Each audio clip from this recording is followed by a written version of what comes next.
बिस्मिल्लाहिर्रहमानिर्रहीम। आज हम ग्रीक हिस्ट्रियोग्राफ़ी पर बात करेंगे। अगरचे वाक़यात को लिखने का आगाज़ तो सुमेरियन से ही हो गया था, लेकिन इन वाक़यात को बयान करते हुए साथ ही माफ़ूकुल फ़ितरत क़ुव्वतों के अमल दखल को भी बयान किया जाता था। इस तरह मिथ और लीजेंड भी जो है वो तारीख़ बनाकर पेश की जाती थी। लेकिन यूनानियों में हेरोडोटस पहला मौरिख़ है जिसने मिथ और लीजेंड को अलग करके सिर्फ़ इंसानी बुनियादों पर तारीख़ को तहरीर किया और अपनी बहुत ही मशहूर किताब हिस्ट्रीज़ दुनिया के सामने पेश की। हेरोडोटस जो है ये 484 क़ब्ल मसीह में हेलिकार्नासिस जो कि एशियाई कोचक का एक शहर था, वहाँ पर पैदा हुआ। ये इलाका अगरचे यूनानियों का था, लेकिन इस पर ईरानियों ने कब्ज़ा किया हुआ था और ईरानी बादशाह की तरफ से बहुत ही सख्त गिर मुंतज़िम जो है लेगडामस, वो इस शहर पे हेलिकार्नासस पे जो है वो उसने अपना इक़्तिदार कायम किया हुआ था। उस दौर में जो बहुत ही अच्छे खाते पीते लोग थे वो शहरी कहलाते थे। तो हेरोडोटस का बाप भी जो है वो सिटीज़न या शहरी कहलाता था।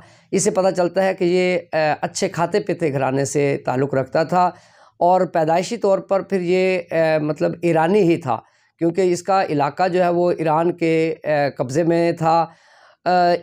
इसने जो है वो इब्तदाई तालीम जो है वो अपने उसी शहर से हासिल की, हेलिकार्नासस से हासिल की।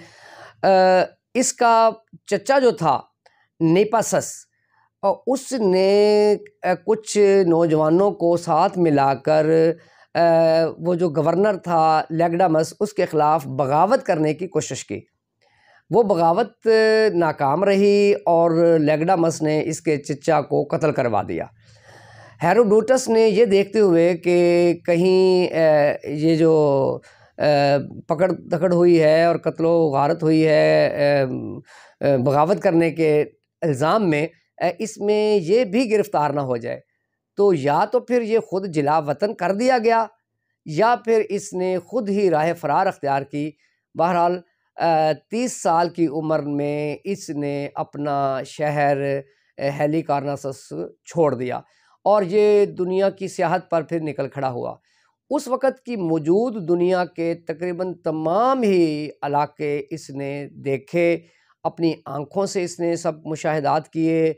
दरियाओं, समंदरों, सहराओं, जंगलों को देखा, इसने फसलों को देखा, नबातात को देखा, जानवरों को देखा और बेशुमार कीमती मालूमात जो हैं वो इसने तहरीर की। मिस्र के बारे में इसने कहा कि मिस्र वाक़अतन दरियाए नील का जो है वो ये तोहफ़ा है।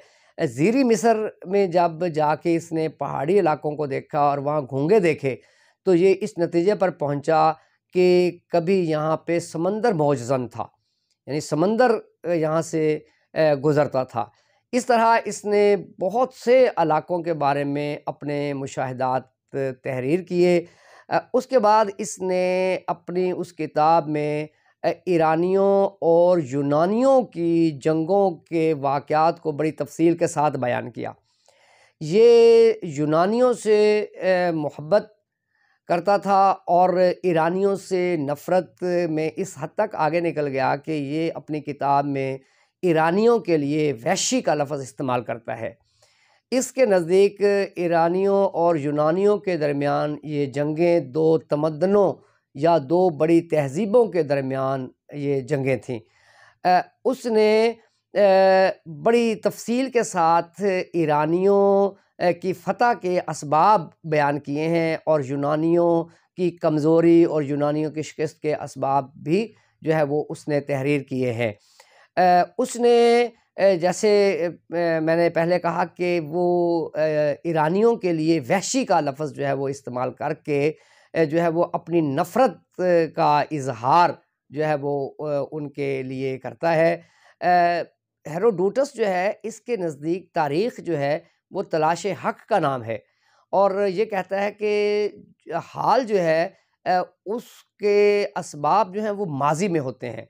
इसलिए हाल जो है वो माज़ी का नतीजा होता है।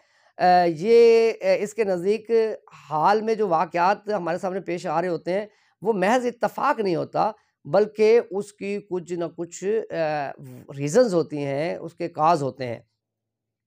इस तरह इसने इंसानी बुनियादों पर पहली दफ़ा जो है वो तारीख़ कलमबंद की 9 फ़सलों पर मुश्तमिल इसकी किताब जो है वो हिस्ट्रीज़ कहलाती है और दुनिया की ये पहली बाकायदा हिस्ट्री की किताब है। अ,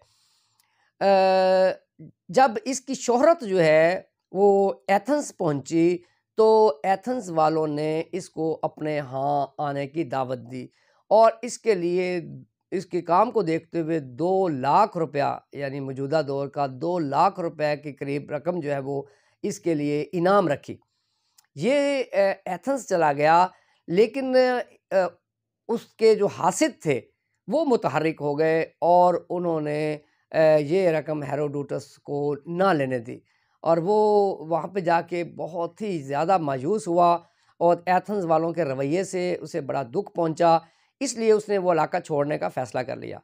जब एथेंस के कुछ लोग समंदर के रास्ते से जनूबी इटली जाने के लिए रवाना हुए, तो हेरोडोटस भी उनके साथ रवाना हो गया और हेरोडोटस ने जाके 444 क़ब्ल मसीह का ये वक़्त है, जब ये वहाँ पे चला गया और इसने जनूबी इटली में ही जाके जो है वो फिर रिहाइश अख्तियार कर ली। इस काम की वजह से जो इसने इब्तदाई तौर पे इंसानी बुनियादों पर ये तमाम वाक़यात को जो कलमबंद किया, जो जिस तरह ज़ब्त तहरीर में लाया, सीसरो ने इसे फ़ादर ऑफ़ हिस्ट्री का जो है वो खिताब दिया। इसे सही मानों में फ़ादर ऑफ़ हिस्ट्री कहा जाता है और ये फ़ादर ऑफ़ हिस्ट्री कहलाए जाने का सही हकदार है, क्योंकि इससे पहले जो वाक़यात कलमबंद किए जाते थे उनमें माफ़ूकुल फ़ितरत क़ुव्वतों के का बयान भी आ जाता था। हेरोडोटस ने जो है वो पहली दफ़ा इंसानी बुनियादों पर ये तारीख़ लिखी। हेरोडोटस ही के दौर में 471 क़ब्ल मसीह में पैदा होने वाला एक और मौरिख़ थ्यूसिडाइड्स ने बहुत शोहरत अख्तियार की और उसने हेरोडोटस से भी ज़्यादा साइंटिफिक अंदाज में काम करने की कोशिश की, जिसकी वजह से उसे फादर ऑफ साइंटिफिक हिस्ट्री कहा गया। थ्यूसिडाइड्स ने अपनी तहकीक का दायरा वसी करने के बजाय सिर्फ स्पार्टा और एथेंस की जंगों तक महदूद कर दिया और उसने इनकी तारीख़, जो स्पार्टा और एथेंस की जो जंगों की तारीख़ लिखी, इसमें सिर्फ उसने जंगों के अहवाल को बयान किया है। इसलिए थ्यूसिडाइड्स पर यह इल्ज़ाम दिया जाता है कि उसने उस दौर के समाजी और मुआशी हालात को कलमबंद नहीं किया, सिर्फ़ और सिर्फ़ उसने फ़ौजी तारीख़ लिखी है और वो भी स्पार्टा वालों की फ़ौजी तारीख़ और स्पार्टा में किस तरह जो है वो जंगी तैयारियाँ की जाती थीं और क्या उनका फ़ौजी निज़ाम था, इस पे उसने बहुत ज़्यादा तहरीर किया है। लेकिन उसने जैसे हेरोडोटस ने जो है वो ईरानियों के लिए वहशी का लफ़्ज़ इस्तेमाल किया और तअस्सुब का मुज़ाहरा किया, थ्यूसिडाइड्स ने ऐसे नहीं किया।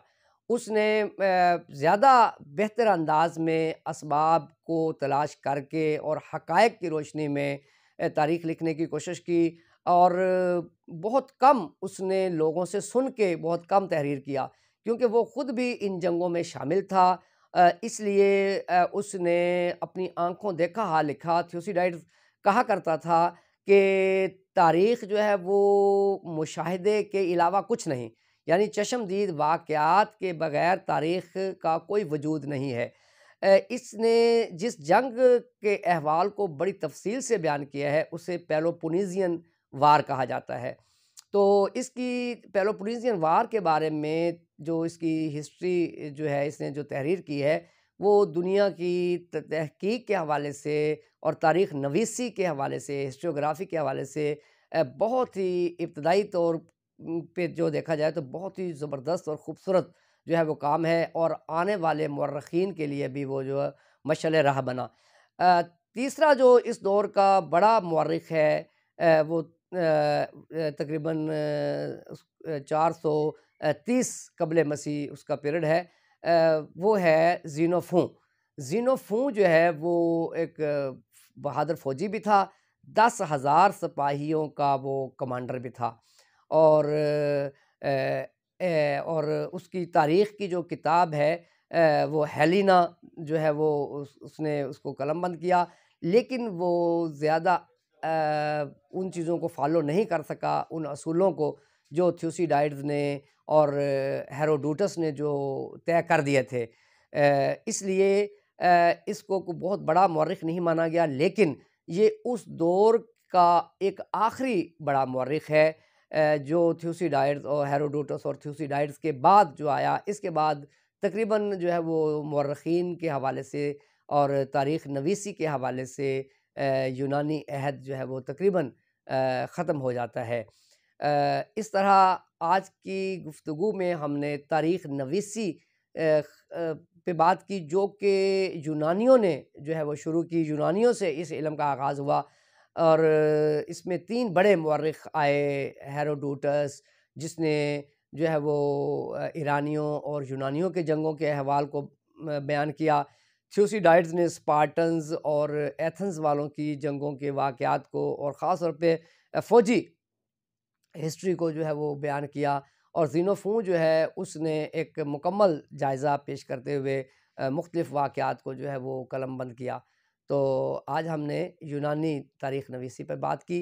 अगर हमारी गुफ्तगू आपको पसंद आई है, मालूमाती लगी है, तो हमारे चैनल को सब्सक्राइब करें, लाइक करें और कमेंट्स दीजिए। बहुत शुक्रिया।